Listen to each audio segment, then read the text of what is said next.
ये जो ब्रह्मचर्य नाश करते हैं व्यर्थ में बहुत पछताना पड़ेगा, जीवन मृत्यु तुल्य हो जाता है। इतनी आसक्ति प्रबल हो जाती है कि बड़े बड़े ज्ञानियों को भी माथे पे हाथ रख के सोचना पड़ता है, मैंने आसक्ति क्यों की। ये माया का ऐसा प्रचंड स्वरूप है।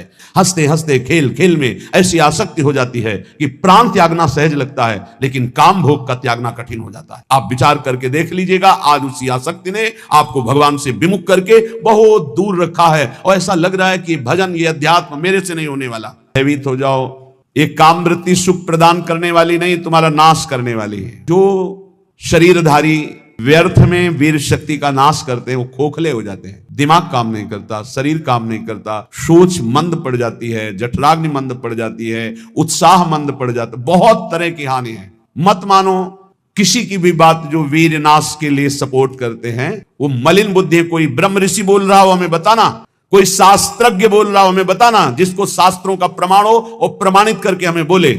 डॉक्टर पार्थिव शरीर के केवल ज्ञाता हैं, तो चीर फाड़ करना, रोगों की निवृत्ति करना, इस बात पे बोलो हम आपको भगवान की तरह प्रणाम करके मानते हैं। लेकिन आप शास्त्र आज्ञा का उल्लंघन करके मनमानी बोलोगे तो तुम्हारी बात मानने वाली नहीं।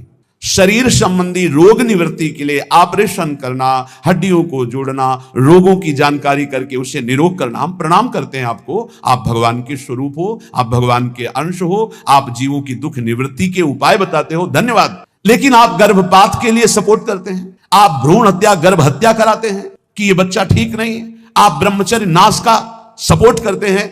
ये आपके लिए बहुत गलत है, क्योंकि आप जगत मंगल के लिए डॉक्टरी सीखे हैं, जगत अमंगल के लिए नहीं। ये अमंगल करने वाली चेष्टाओं को आप थोड़ा संयम में रखें अपनी बुद्धि को। आप तस्मा शास्त्रम, शास्त्रों का स्वाध्याय कीजिए, वेदों का नित्य स्वाध्याय करो, महापुरुषों का संग करो, फिर देखो तुम्हारी वाणी पवित्र हो जाएगी, फिर तुम वही बोलोगे जिससे जगत मंगल होगा। ये काम वेदना हमें भगवान की मार्ग से भ्रष्ट कर दे, गिरा देती है।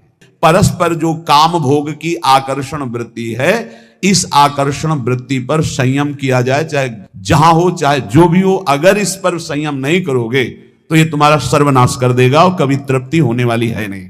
आप भगवान के अंश होकर भी भगवान की प्राप्ति के लिए उत्साह खो दिए, नहीं हो पाएगा मेरे से। भयभीत हो जाओ इस काम भाव से, आश्चर्यचकित हो जाओ कि तुझ ज्ञान स्वरूप को कैसे फंसा लिया इस भगवान की काम भोग जनित मायावृत्ति ने।